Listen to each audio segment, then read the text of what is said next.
deste mundo. Em nome de Jesus, amém. Você pode abrir a sua Bíblia comigo em Êxodo 20, mesmo assim assentados, a partir do versículo 1, diz assim: Então falou Deus todas estas palavras: Eu sou o Senhor teu Deus, que te tirei da terra do Egito, da casa da servidão. Não terás outros deuses diante de mim. Não farás para ti imagem de escultura, nem semelhança alguma do que há em cima nos céus, nem embaixo na terra, nem nas águas debaixo da terra.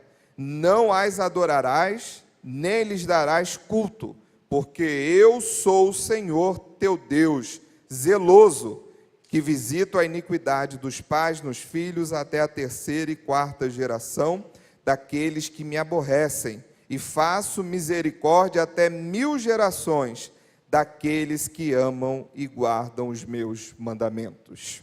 Amém. Queridos, falaremos então sobre a idolatria, sobre a adoração. Será então que a adoração ela pode ser desvirtuada? Tem como adorar errado? Tem como você ter um princípio ou um foco de adoração errado que não seja adorar ao Senhor? Tem como? Sim ou não? Sim, existe essa possibilidade. Tem como qualquer um de nós, qualquer pessoa no mundo, inverter a sua adoração, deixar de adorar ao Deus Todo-Poderoso para adorar outras coisas, outras criações. Mas o que é, então, a adoração? Será que ela pode ser mal realizada? Será que a adoração, Débora, é só música? Carlos Fernando, irmãos do Ministério de Louvor. Será que quando eu falo adoração, a gente já direciona para o Ministério de Louvor, não é isso, Bianca? Falou adoração, é com o Ministério de Louvor, é com a Angélica. Liga para a Angélica. Porque no nosso conhecimento ou imaginário cristão, adoração é só quando eu pego o microfone e vou louvar ao Senhor. Ou pego um instrumento e vou tocar ao Senhor. Nossa, lá vai um adorador. Então eu terceirizo a adoração. Porque eu quero que o outro adore. A orquestra, se não vier no ensaio, eles estão adorando mal. Mas eu não, eu estou aqui só, para sentar no banco e esperar o perfeito louvor dos irmãos do Ministério de Louvor da PIB de Campo Grande. E a Angélica chama atenção, que eu sei, chama para conversar, a Angélica faz isso. Mas nós imaginamos, então, que a adoração é só a música. Mas não é. A adoração também é o momento do louvor. Também é o momento de cantarmos como congregação. E é tão bonito estarmos juntos, erguermos as nossas vozes, um coral, irmãos, eu amo canto coral, quarteto, quinteto, eu sou da antiga, cantor cristão, HCC, gosto, porque a gente vê os cantos muito bonitos, mas a adoração não é só isso, também é a música, mas a adoração é a palavra. A adoração é quando você se dedica ao Senhor, você se dedica com os seus bens, com as suas ofertas, com o seu serviço ao Senhor. Nossos irmãos que estão agora ali na recepção, aqui, o Levi no som, os meninos lá na mídia, eles estão adorando ao Senhor com o seu serviço. Então nós temos que ir além da nossa compreensão de adoração. Não terceirize a adoração para o Ministério de Louvor, eles também adoram. O missionário, quando ele está indo ao campo, ele está levando a adoração, porque missões existem, porque não há adoração. John Piper vai falar isso para a gente. Então o missionário, ele chega num povo não alcançado, porque lá eles não estão adorando ao Deus verdadeiro, então ele vai levar o Evangelho. Ele vai levar adoração. Adoração, irmãos, é quando você e eu vamos dar ao Senhor total exclusividade. Adorar é dar ao Senhor a atribuição máxima de valor ao Deus que é trino, sustentador de todo o universo. A raiz da nossa adoração cristã, portanto, é reconhecer, se submeter e ter prazer na supremacia da glória de Deus. John Piper fala isso para a gente. Adoração é você se submeter totalmente ao Senhor e dar a Ele exclusividade da sua vida, reconhecendo a sua supremacia. Então não é só vir aqui no domingo 19 horas, levantar a sua mão para cantar o hino. É a constância, é 100% da sua vida diária, você está em adoração ao Senhor. Josué, no capítulo 24, a partir do versículo 13, ele vai falar ao povo de Israel acerca dessa exclusividade. Ele vai trazer ao povo de Israel a memória de quem Deus é. E ele diz assim, na NVI, Josué capítulo 24, a partir do 13: Eu vos dei a terra em que não trabalhaste, e cidades que não edificaste, e habitais nelas, e comeis das vinhas e dos olivais que não plantaste. Agora, pois, temei ao Senhor, e servi-o com sinceridade e com verdade. Deitai fora os deuses, aos quais serviram vossos pais além do rio e no Egito, e servi ao Senhor. Porém, se vos parece mal aos vossos olhos servir ao Senhor, escolhei hoje a quem sirvais, se aos deuses a quem serviram vossos pais, que estavam além do rio, ou aos deuses dos amorreus, em cuja terra habitais. Porém, eu e a minha casa serviremos ao Senhor. Deitai, pois, agora fora os deuses estranhos que há no meio de vós, e inclinai o vosso coração ao Deus de Israel. E disse o povo a Josué: serviremos ao Senhor nosso Deus e obedeceremos a sua voz. Irmãos, que texto esse aqui de Josué. Josué faz o povo se lembrar quem era Deus. Deus está dizendo o seguinte: atenção, povo de Israel, atenção, povo de Campo Grande, fui eu que dei a você todas as coisas. Fui eu que fiz você habitar numa terra que você sequer plantou, mas você está colhendo os frutos. O Deus de Israel, o Deus da sua vida, aquele que você disse, quero caminhar contigo, Ele é soberano, Ele está cuidando da sua vida, e Josué lembra isso aqui ao povo, e você precisa relembrar hoje quem é Deus. Talvez as aflições da vida, as muitas dificuldades estão fazendo você se esquecer de quem Deus é, e a sua adoração está ficando vazia por causa disso. Lembre esta noite quem é Deus para você. Irmãos, João capítulo 9, eu sempre lembro desse texto, o cego de Jericó, e perguntavam para aquele cego: quem fez isso com você? Quem fez? E até então Jesus não tinha se apresentado a ele, mas ele diz o seguinte: eu não sei quem ele é, mas eu sei de uma coisa, eu era cego e agora eu vejo. Quem era você antes de Jesus Cristo? Qual é o seu testemunho hoje, que você precisa relembrar desse Deus que te tirou do cativeiro da terra do Egito e te trouxe para uma terra que mana leite e mel, que é o seu relacionamento com Deus?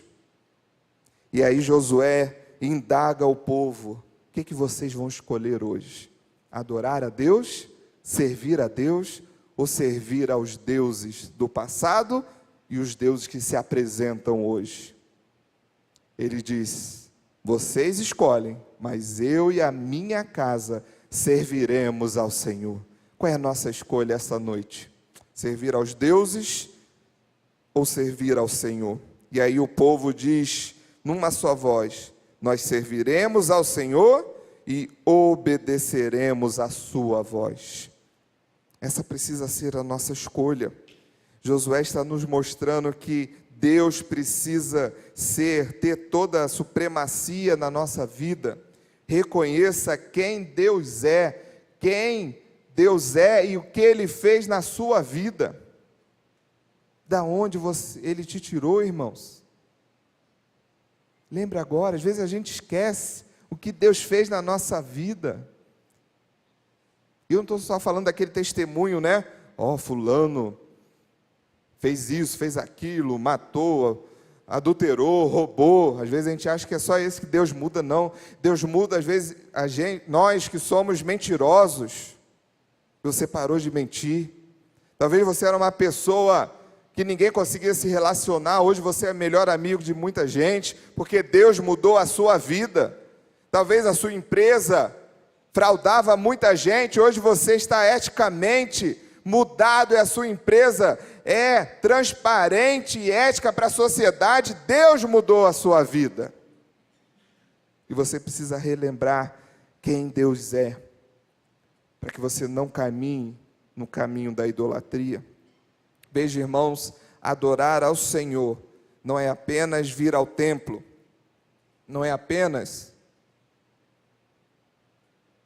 ter seu nome no registro da igreja, ou ter nascido em um lar cristão, que torna você um adorador. Adorador não é o valor do seu dízimo, ou quantas vezes você vem à igreja durante a semana. Deus disse ao povo em Isaías 1, do versículo 11 a 15, meus irmãos, se você puder ler e reler esse texto de Isaías em casa, quando eu estava preparando essa mensagem, estudando, e você se depara com esse texto aqui de Isaías, não tem como você não pedir perdão ao Senhor, não tem como você não se colocar diante do Senhor e pedir, Senhor, refaz meu coração. Olha o que diz o texto, Isaías também, NVI 1, do 11 ao 15, diz assim: para que me oferecem tantos sacrifícios? Pergunta ao Senhor. Para mim chega de holocaustos de carneiros e da gordura de novilhos gordos. Não tenho nenhum prazer no sangue de novilhos, de cordeiros e de bodes.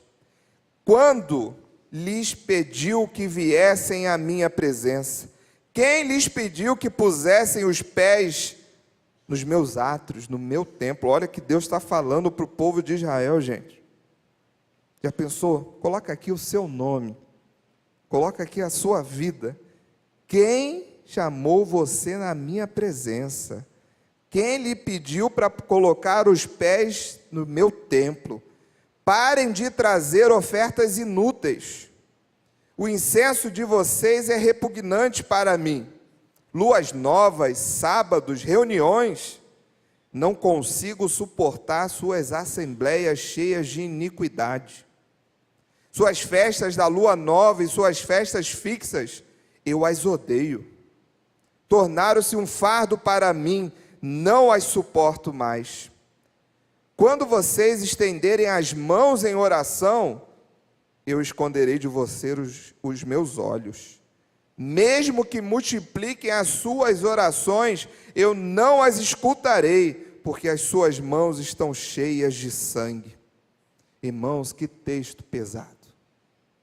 Mas era um povo que continuava indo ao templo, que continuava fazendo a liturgia da religiosidade, que continuava tocando os seus instrumentos, que continuavam ensaiando, que continuavam batendo ponto para chegar na igreja, que continuavam dando as ofertas, mas que não estavam adorando a Deus de verdade, não estavam buscando a Deus de verdade. E ele diz, eu não irei ouvir as suas orações. E às vezes a gente pergunta, por que Deus não está respondendo? Porque as coisas, né, Deus não fala o sim ou o não.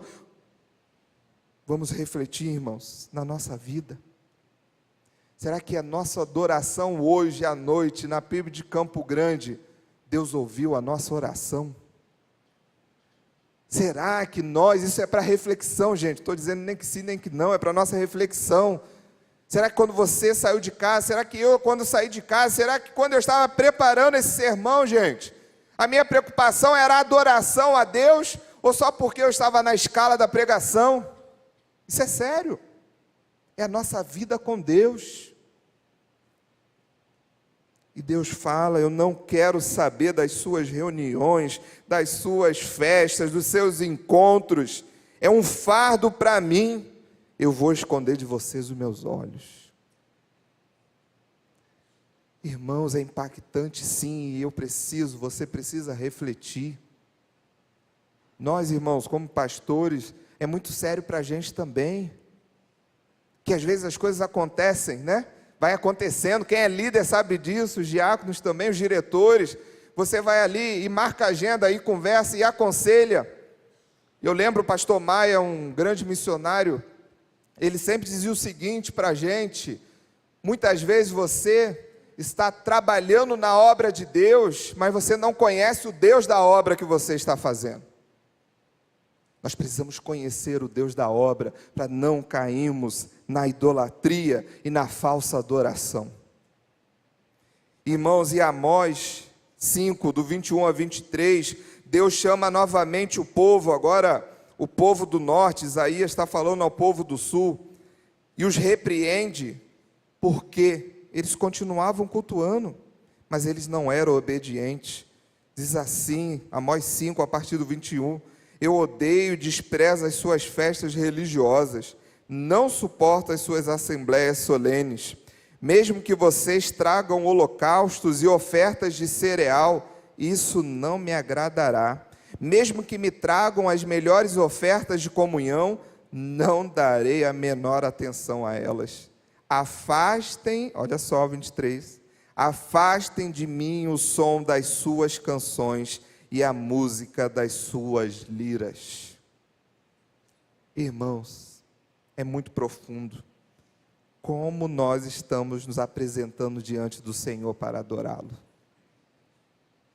E aqui fica muito claro que a adoração não é só música. Deus está falando, olha, afasta de mim, não adianta vir pegar o instrumento, cantar, mas você não é obediente, o sangue está correndo sobre as suas mãos, você não é obediente ao Senhor, você não cumpre os mandamentos do Senhor.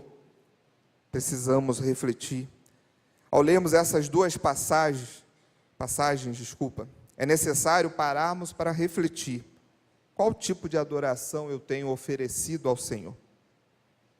Qual adoração realmente, quando a adoração for atribuição de máximo valor a alguma pessoa ou coisa que não seja o único Deus do universo, é idolatria. Quando você adora algo mais do que ao Senhor, quando você busca algo mais do que ao Senhor, é idolatria.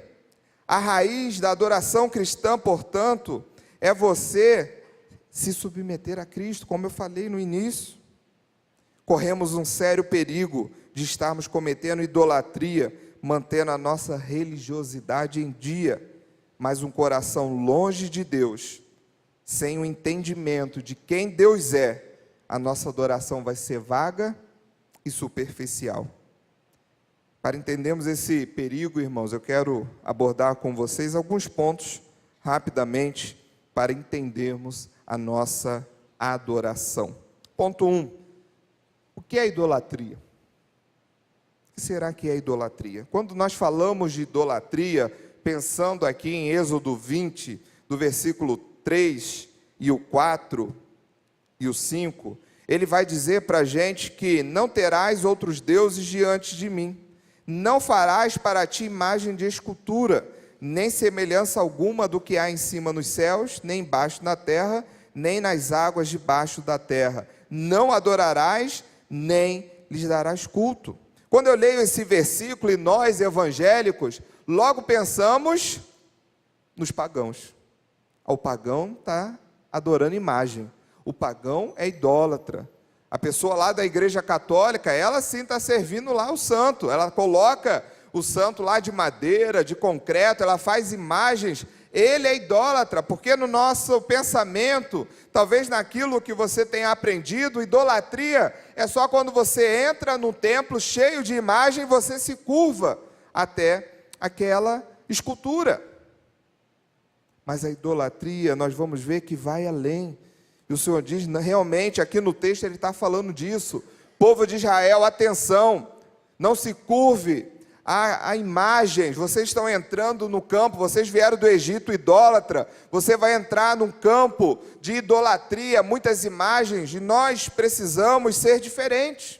O povo de Israel Era um povo para ter uma adoração genuína, verdadeira, diferente dos outros povos, porque eles foram chamados pelo único e verdadeiro Deus. Então a ordem de Deus é: não faça escultura, algo que está no seu imaginário, algo que você acha que é Deus. Olha, isso aqui pode ser o meu Deus. E o povo de Israel vai fazer isso rápido. Quando Moisés sobe, quando ele desce, já fizeram lá um bezerro, juntaram rapidinho, a oferta chegou, já viu? Às vezes a gente demora a conseguir o nosso alvo, né? Mas rapidinho todo mundo deu relógio, deu brinco, juntou, fez o bezerro de ouro. Olha só quem nos tirou do Egito, irmãos. Deus abriu o mar, mandou as pragas, libertou o povo. Em alguns dias, aquele mesmo povo que viu tudo isso, estava adorando um bezerro, dizendo: esse bezerro foi quem nos tirou do Egito. Misericórdia. Misericórdia, irmãos. O que nós estamos fazendo? Será que estamos construindo bezerros de ouro na nossa vida, nos nossos templos, e desvirtuando a adoração? Por isso que eu tenho que voltar ao texto e lembrar quem é o nosso Deus. Foi Ele quem me tirou da terra do Egito. Foi Ele que curou a minha família, foi Ele que libertou, foi Ele que me juntou de novo com a minha esposa, foi Ele que trouxe meu filho de volta para casa, foi Ele que abriu a porta do emprego, foi Ele que me levantou do leito do hospital. Foi esse Deus. Não dê lugar para o bezerro de ouro na sua vida, irmão. Adore ao Deus que é poderoso. Não sejamos idólatras, não faça imagens ao Deus. Nós achamos também, só pensamos que a idolatria é algo místico, um pecado que outros cometem. Eu não tenho nenhuma imagem na minha casa, então essa fala não é para mim. Eu não tenho nenhuma escultura, inclusive quando eu me converti, eu tirei todas as esculturas de casa, queimei. Mas será que é realmente só isso? Abra sua Bíblia em Ezequiel 14, do 1 ao 5.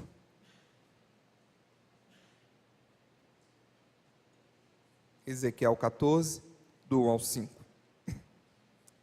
Diz assim: então vieram ter comigo alguns dos anciãos de Israel e se assentaram diante de mim. Veio a mim a palavra do Senhor dizendo: filho do homem, estes homens levantaram os seus ídolos dentro do seu coração, tropeço para a iniquidade que sempre tem eles diante de si. Acaso permitirei que eles me interroguem?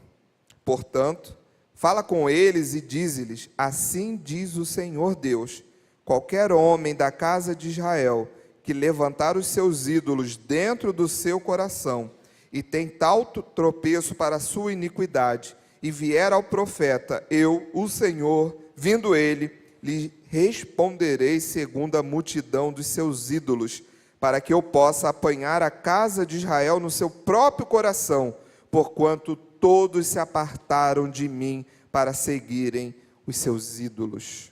Irmãos, idolatria é um pecado interno.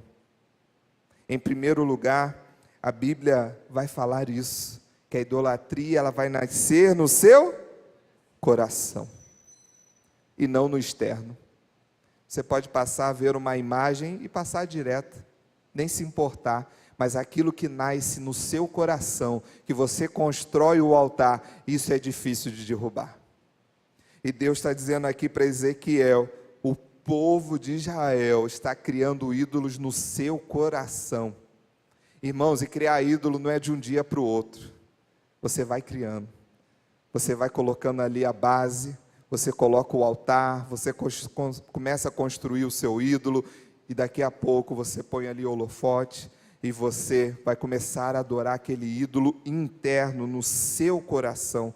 Por isso que a idolatria vai além de se curvar a uma imagem, vai além de uma religiosidade num templo, ela nasce na sua individualidade, no seu coração. Esse é o texto, é um pecado interno. O texto diz: estes homens levantaram os seus ídolos no seu coração, e o tropeço da sua maldade puseram diante deles. Veja que, segundo a Bíblia, a idolatria não é apenas esse ato exterior, mas um pecado no seu coração.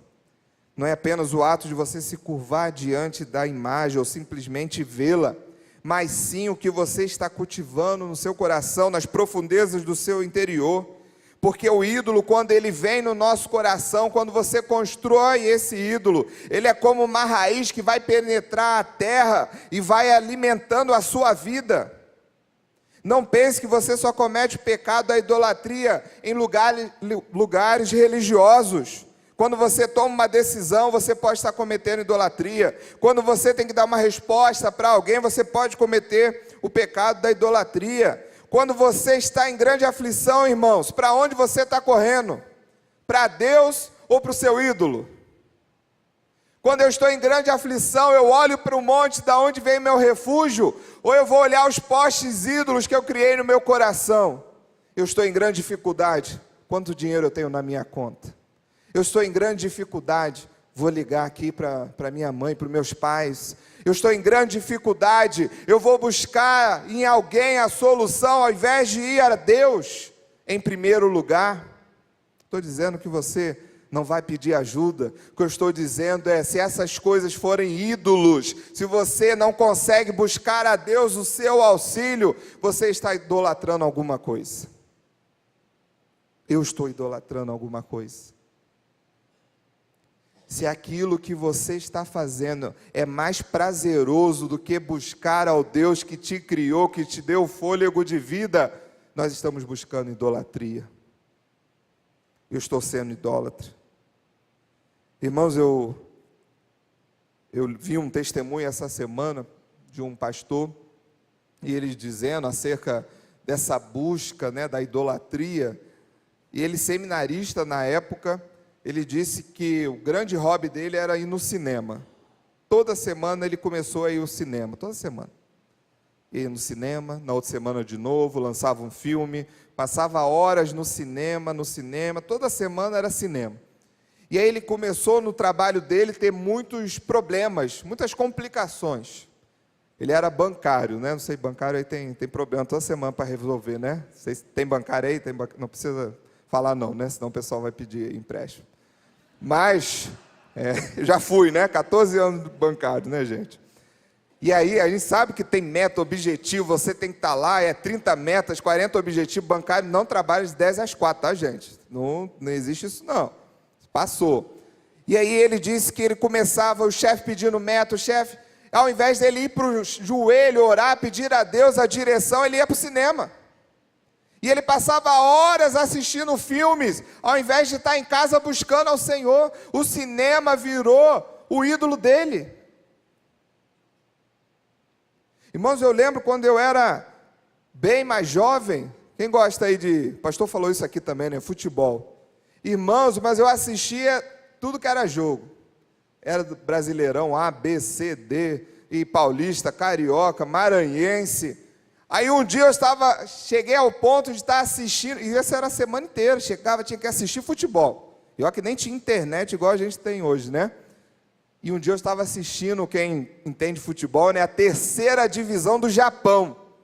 Para você ver, Não era nem a primeira, era a terceira divisão. Por quê? Aquilo ali é que estava me dando prazer. Era assistir jogo, aí saía de um, ia para o outro, saía de um, ia para o outro. E nós vamos criando ídolos, irmãos, e pode ser outra coisa. Talvez, irmãos, o seu ídolo seja o seu trabalho. Talvez o seu ídolo seja as programações da igreja. Pastor, o que é isso? Pastor, você está falando isso? Sim, irmãos. Talvez você venha segunda, terça, quarta, quinta, sexta, e no final de semana você não adorou a Deus, só cumpriu alguma coisa que alguém te pediu. Pode ser ídolo também.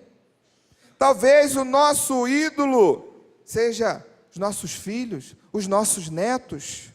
Eu faço tudo por eles, mas quando Deus me pede alguma coisa, ele fica em segundo plano. Nós temos que observar tudo isso. Qual altar você está construindo hoje na sua vida? O Deus Todo-Poderoso, Ele quer a sua adoração exclusiva. Constantemente damos mais valor às criaturas do que ao Criador.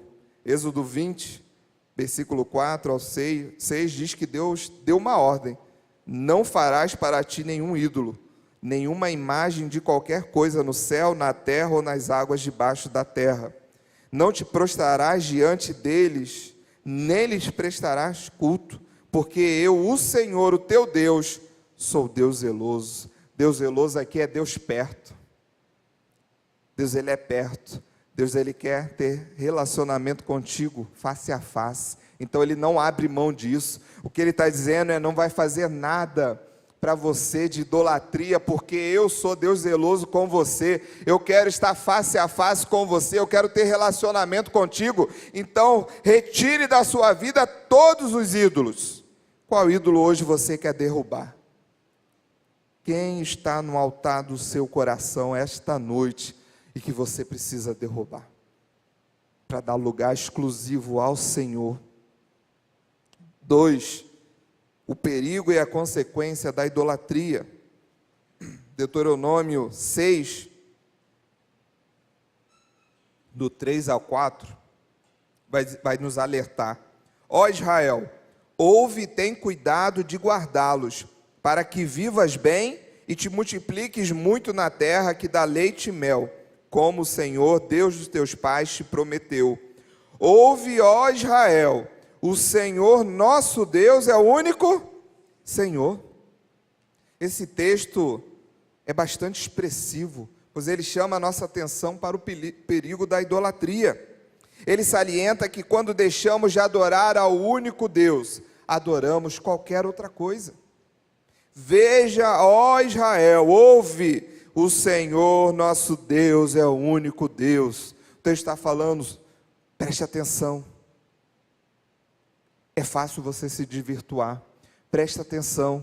Adore somente o único Deus. Isso é possível porque outras coisas podem começar a tomar a frente de Deus, a exclusividade de Deus. Então, relembre esse texto, meu irmão. O Senhor nosso Deus é o único Senhor. Deus é soberano e precisa ser assim reconhecido por nós, não apenas repetido isso como mantra. Ó, Deus é soberano, mas você e eu precisamos vivê-lo na prática. Nosso Deus é o único Deus. A idolatria estava no coração do povo de Israel. A palavra coração aparece, irmãos, 858 vezes no Antigo Testamento.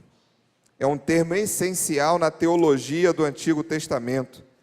Sabe por quê? O coração do homem controla o homem completo. O coração do homem controla o homem completamente.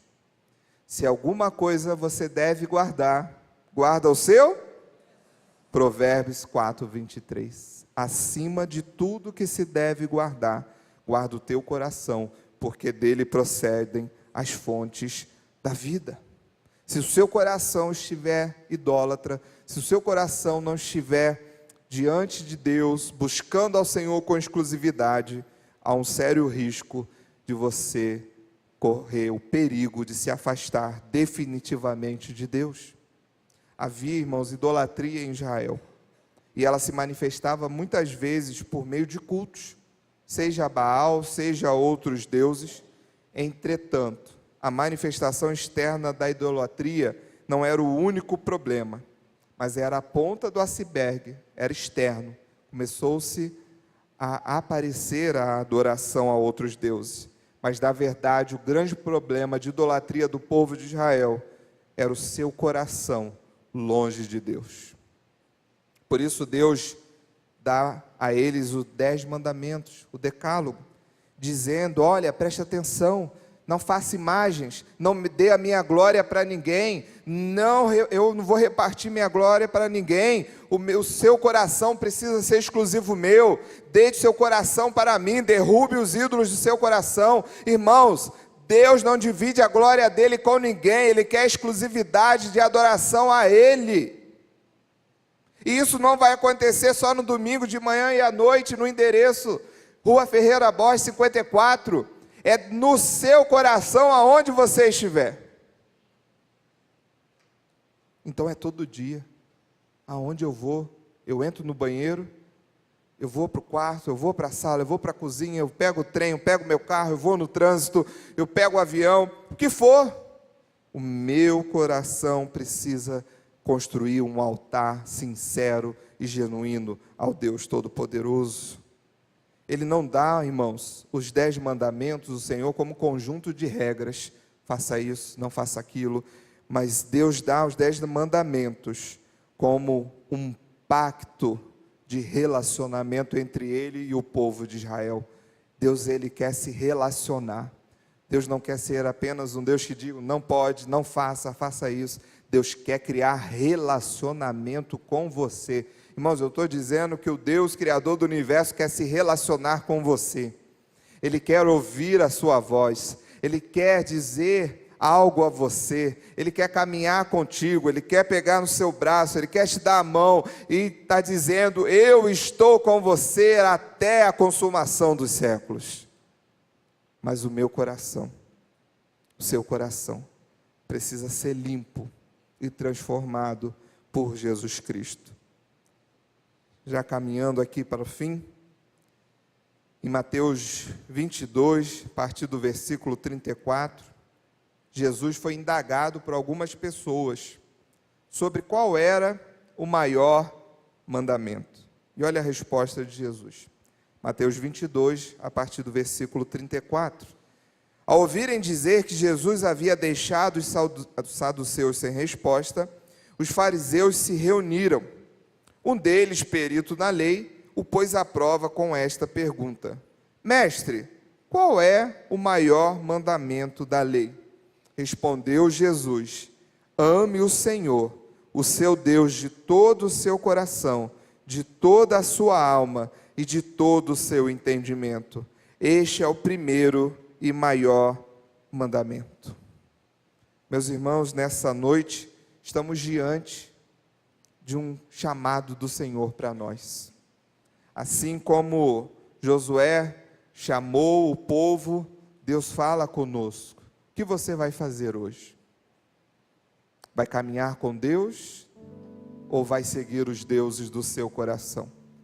Talvez na sua casa não tenha um poste ídolo, não tenha uma imagem, não tenha uma foto que você adora, mas o seu coração você está construindo altares que estão te distanciando de Deus. E todos os dias nós somos testados.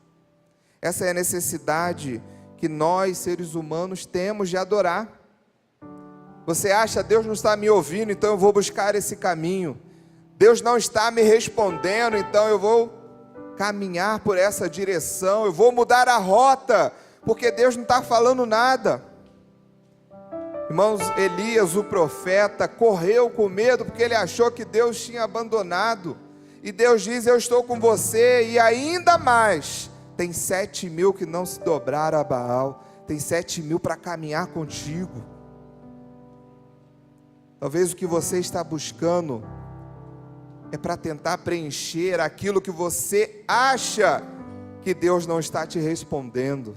Ele está ouvindo o seu clamor, Ele está ouvindo a sua voz, mas nós precisamos limpar o nosso coração. Hoje é noite para derrubarmos altares, derrubarmos ídolos. E não é vergonha, irmãos, dizer, todos temos ídolos, precisam ser derrubados, isso é luta constante. Eu preciso, o irmão precisa, mas nós temos que reconhecer isso, para que a nossa oração seja ouvida pelo Senhor, para que a nossa voz, para que o Senhor, irmãos, não diga como falou a Isaías e a Amós, eu não quero nem ouvir a sua música, para que Deus não fale a nós, nesta noite, eu não quero ouvir o culto da PIB de Campo Grande, eu não vou ligar lá no YouTube o culto não, porque o seu coração está longe de mim, as suas mãos estão cheias de sangue, as suas festas, as suas reuniões, são um fardo para mim. Misericórdia, que Deus não fale isso de nós, irmãos, que Deus não fale isso da nossa igreja, e para isso eu preciso todos os dias me colocar diante do Senhor. Senhor, revela aquilo que está me afastando de Ti, pastor, eu já sei o que está me afastando de Deus. Ou talvez você diga, eu nem sei, pastor. Ore ao Senhor, peça, Senhor, revele, me mostre aquilo que está me distanciando de Ti. A primeira coisa, irmãos, é você pedir isso ao Senhor. Senhor, me mostre os meus próprios ídolos. Aquilo que o nosso coração se deleita, que deseja, que pulsa, precisa ser o único e verdadeiro Deus, o nosso Criador. Você deseja isso? Você quer ter essa mudança de vida? Quer quebrar os ídolos que estão hoje no seu coração? Eu quero. Quando eu li Isaías, Deus falou profundamente ao meu coração. Há muitas coisas que eu pedia a Deus e conversava com Deus, falando, Senhor, por quê? Qual é o momento? Qual é o próximo passo? E Deus falou, mas antes você precisa mudar. Antes, ídolos têm que cair do seu coração. Irmãos, Deus quer fazer a igreja avançar. Mas para isso Ele quer adoradores que o adorem em espírito e em verdade.